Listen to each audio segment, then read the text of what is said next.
الحمدللہ وکفا والصلاة والسلام علی سید الانبیاء۔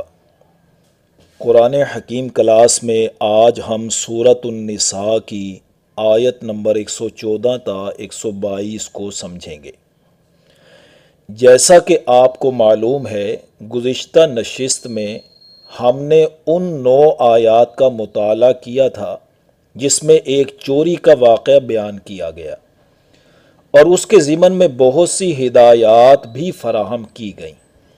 ان آیات میں چوری کرنے والے بنو عبیرق قبیلے کا کردار بھی ہمارے سامنے آیا۔ انہوں نے مجرم کا بھرپور ساتھ دیا اور اس کے لیے خفیہ مشورے کیے، سرگوشیاں کرتے رہے۔ اب یہ جو اگلی آیت ہے اس میں سمجھایا جا رہا ہے کہ اس طرح کی جو سرگوشیاں ہیں اس میں کوئی خیر نہیں، اس سے معاشرے میں الٹا بگاڑ پیدا ہوتا ہے۔ تو دیکھیے آیت مبارکہ کی طرف، لا خیر فی کثیر من نجواہم، ان منافقین کی سرگوشیوں میں سے اکثر میں کوئی بھلائی نہیں ہوتی۔ جیسے سرگوشیاں اور خفیہ مشورے یہ کر رہے تھے، ان کو منفی سرگرمیاں کہا جاتا ہے۔ اس چوری کے واقعے کے علاوہ بھی منافقین منفی سرگرمیوں میں مبتلا رہتے تھے۔ علیحدہ بیٹھ کر سرگوشیاں کرنا، دوسروں کو دیکھ کر طنزیہ سا مسکرا دینا، کسی خاص مشن کے تحت کام کرنے والوں کے خلاف سازشی گفتگو میں مصروف رہنا۔ تو یہاں بتایا جا رہا ہے کہ اس طرز عمل سے کوئی خیر و بھلائی برآمد نہیں ہوگی بلکہ معاشرے میں بگاڑ پیدا ہوگا۔ البتہ آگے کچھ کام ایسے ذکر کیے جا رہے ہیں جس میں خفیہ انداز اختیار کیا جائے نا تو کوئی حرج نہیں ہے، بلکہ یہ مفید ثابت ہوتا ہے۔ الا من امر بصدقۃ او معروف او اصلاح بین الناس، کوئی حکم کرے صدقے کا یا نیکی کے کام کا یا لوگوں کے مابین اصلاح کا۔ تو یہاں جو 3 باتوں کا ذکر ہے، صدقہ، معروف یعنی نیکی کا کام، اور تیسرا اصلاح بین الناس، لوگوں کے مابین اصلاح۔ تو خیر و بھلائی والی سرگوشی یہ ہوگی کہ کسی شخص کو خاموشی سے علیحدگی میں سمجھایا جائے کہ اللہ نے تجھے مالدار بنایا ہے تو غرباء کی ضروریات میں خرچ کیا کر۔ پھر نیکی یعنی معروف کے بارے میں خفیہ مشورے کیے جا سکتے ہیں تو اس سے بھی خیر برآمد ہوگی۔ اور اسی طرح لوگوں کے معاملات کی درستگی کے لیے اگر جھگڑنے والوں کو الگ الگ کر کے تنہائی میں سمجھایا جائے، ان کی غلط فہمیوں کو دور کیا جائے تو یہ بھی زیادہ مفید ثابت ہوتا ہے۔ تو اس طرح معاشرے میں خیر و بھلائی پھیلے گی اور یہ کام باعث اجر و ثواب بھی ہوگا، اور وہ جو دوسرا رخ ہے اس سے بھی انسان بچ جائے گا۔ تو آگے فرمایا وَمَن يَفْعَلْ ذَلِكَ ابْتِغَاءَ مَرْضَاتِ اللَّهِ، اور جو کوئی ایسے کام کرے گا اللہ کی رضا حاصل کرنے کے لیے تو فَسَوْفَ نُؤْتِيهِ أَجْرًا عَظِيمًا، تو ہم اسے اجر عظیم عطا کریں گے۔ اس آیت مبارکہ سے معلوم ہو رہا ہے اللہ تعالیٰ نے ہمیں وہ اصول و قوانین اور ہدایات دی ہیں کہ جس پر عمل کر کے ہی دنیا میں خیر و بھلائی پھیلے گی اور اسی پر عمل پیرا ہو کے آخرت کی نجات اور اجر عظیم حاصل ہوگا۔ اگر ایسا نہ کیا تو پھر اگلی آیت میں اللہ کیا فرما رہے ہیں، دیکھیے وَمَن يُشَاقِقِ الرَّسُولَ مِن بَعْدِ مَا تَبَيَّنَ لَهُ الْهُدَىٰ، اور جو رسول صلی اللہ علیہ وسلم کی مخالفت کرے گا ہدایت واضح ہو جانے کے بعد، وَيَتَّبِعْ غَيْرَ سَبِيلِ الْمُؤْمِنِينَ، اور اہل ایمان کے راستے کے خلاف چلے گا تو نُوَلِّيهِ مَا تَوَلَّىٰ، ہم اس کا رخ پھیر دیں گے جس طرف وہ رخ کر رہا ہے۔ چونکہ دنیا میں عمل و ارادے کی آزادی ہے نا، تو کوئی جو بھی راستہ اختیار کرنا چاہتا ہے تو اللہ فرما رہے ہیں ہم زبردستی روکیں گے نہیں بلکہ اختیار کرنے دیں گے، جس طرف جا رہا ہے جانے دیں گے۔ لیکن آخرت میں بہت برے نتیجے، ریزلٹس کا سامنا کرنا پڑے گا۔ اس لیے آگے فرمایا وَنُصْلِهِ جَهَنَّمَ وَسَاءَتْ مَصِيرًا، اور ہم اس کو جہنم میں داخل کریں گے اور وہ بہت بری جگہ ہے لوٹنے کی۔ اچھا، اس آیت نمبر 115 میں یہ جو یتبع غیر سبیل المؤمنین کے جو الفاظ آئے ہیں، یہ اجماع امت پر دلیل ہے۔ دیکھیے، یہ بات تو واضح ہے کہ اسلامی قوانین کے لیے بنیادی ماخذ قرآن ہے، پھر قرآن کی تفصیلات و تشریحات کے لیے حدیث و سنت ہے۔ اچھا، پھر کوئی معاملہ قرآن و سنت میں نہ ملے، پھر قرآن و سنت کی روشنی میں اجتہاد کر کے اس کا حل تلاش کیا جائے۔ تو یہاں تک کی گفتگو سے اسلامی قوانین کے 3 ماخذ ہمارے سامنے آ گئے: نمبر 1 قرآن، نمبر 2 حدیث و سنت، اور نمبر 3 اجتہاد، اور چوتھی چیز ہے اجماع امت جو اس آیت میں تذکرہ ہو رہا ہے۔ اب سوال ہے کہ اجماع امت ہے کیا؟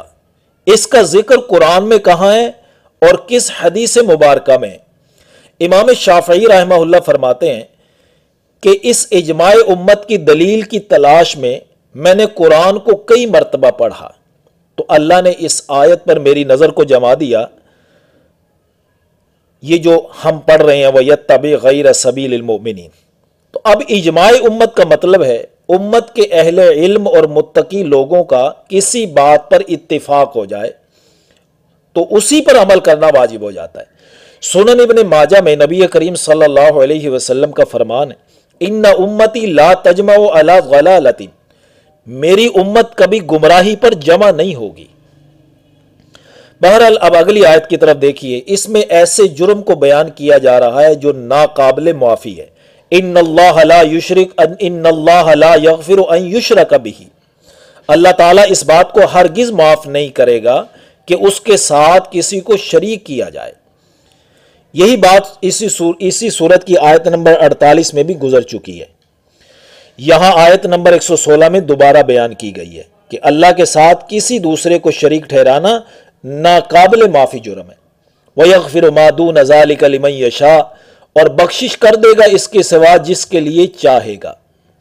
وَمَن يُشْرِكْ بِاللَّهِ فَقَدْ ضَلَّ ضَلَالًا بَعِيدًا، اور جس نے اللہ کے ساتھ شریک ٹھہرایا وہ تو بہت دور کی گمراہی میں جا پڑا۔ اب آگے اللہ تعالیٰ شریک ٹھہرانے والوں کی بے وقوفیاں ذرا بیان کر رہے ہیں، ان کو سنیے۔ اِن يَدْعُونَ مِن دُونِهِ إِلَّا إِنَاثًا، یہ لوگ نہیں پکارتے مگر عورتوں کو۔ مشرکین مکہ نے اپنی دیویوں کے مؤنث نام رکھے ہوئے تھے، جیسے لات، منات، عزا وغیرہ، اور پھر ملائکہ کو بھی وہ اللہ کی بیٹیاں قرار دیتے تھے۔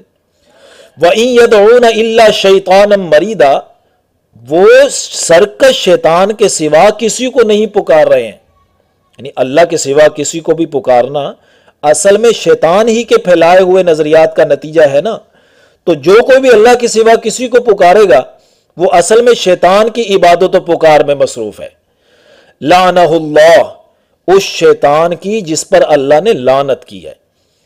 وقال لأتخذن من عبادك نصیبا مفروضا، اور شیطان نے تو کہا تھا اے اللہ میں تیرے بندوں میں سے ایک مقرر حصہ لے کر ہی رہوں گا۔ اس حصے کی تفصیل آگے سنیے۔ وَلَأُضِلَّنَّهُمْ وَلَأُمَنِّيَنَّهُمْ، میں ان کو ضرور گمراہ کروں گا اور ان کو بڑی بڑی امیدیں دلاؤں گا، یعنی جن پونے کاموں میں تم مصروف ہو نا لگے رہو، اللہ مہربان ہے بخش دے گا۔ وَلَآمُرَنَّهُمْ فَلَيُبَتِّكُنَّ آذَانَ الْأَنْعَامِ، اور میں ان کو حکم دوں گا تو وہ چوپایوں کے کان چیر دیں گے، یعنی جانور کا کان چیر کر نشان لگائیں گے کہ یہ فلاں بت، دیوی یا پیر کے نام پر چھوڑ دیا گیا یہ جانور، اب اس جانور سے کوئی فائدہ حاصل نہ کیا جائے، گوشت، دودھ، سواری وغیرہ نہ کی جائے۔ بہرحال اس کی پوری تفصیل سورۃ الانعام میں آئے گی، انشاءاللہ وہاں سمجھاؤں گا۔ اس طرح کی باتیں شیطان سکھاتا ہے اور لوگ باعث اجر و ثواب سمجھ کر کرتے چلے جاتے ہیں، حالانکہ اس کا حقیقت سے کوئی تعلق نہیں ہوتا۔ آگے شیطان کی ایک اور بات سنیے۔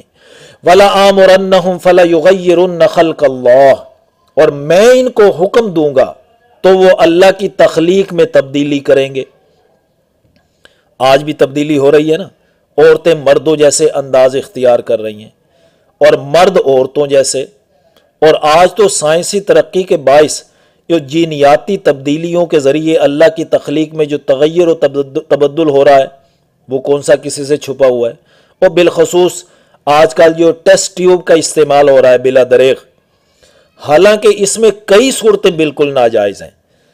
اس لیے ٹیسٹ ٹیوب کا استعمال کرتے ہوئے اہل علم لوگوں سے پوچھ لینا چاہیے کہ کون سی صورت جائز ہے اور کون سی ناجائز ہے۔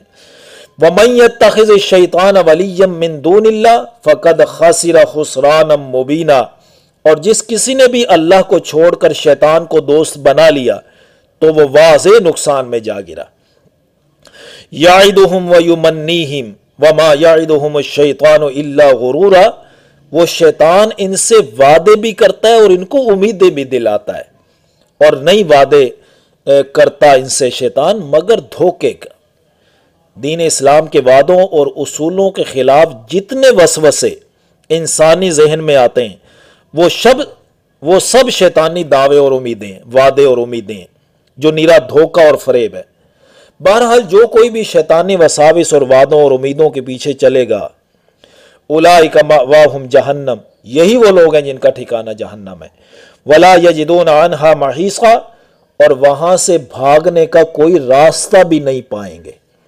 اور والذین آمنوا وعملوا الصالحات، اور جو لوگ ایمان لائے اور نیک عمل کیے، سندخلہم جنات تجری من تحتها الانہار، ہم عن قریب ان کو ایسے باغات میں داخل کریں گے جن کے نیچے نہریں بہتی ہوں گی، خالدین فیہا ابدا، اس میں رہیں گے بھی وہ ہمیشہ، وعد اللہ حقا، یہ اللہ کا سچا وعدہ ہے۔ شیطان کے وعدے تو جھوٹے تھے نا، یہ اللہ کا وعدہ سچا ہے۔ ومن اصدق من اللہ قیلا، اور اپنی بات میں اللہ سے بڑھ کر سچا کون ہے؟ یہ اللہ سوال کر رہے ہیں ہم سے، تو سب کہہ دیجئے یا اللہ ہمیں پورا ایمان و یقین ہے کہ آپ سے بڑھ کر سچا کوئی نہیں ہے، آپ کے وعدے سچے ہیں، ہم آپ کے ساتھ کسی کو بھی شریک نہیں ٹھہراتے۔ تو اللہ تعالیٰ سے دعا ہے اللہ ہمیں ان باتوں پر عمل پیرا ہونے کی توفیق نصیب فرمائے، آمین یا رب العالمین۔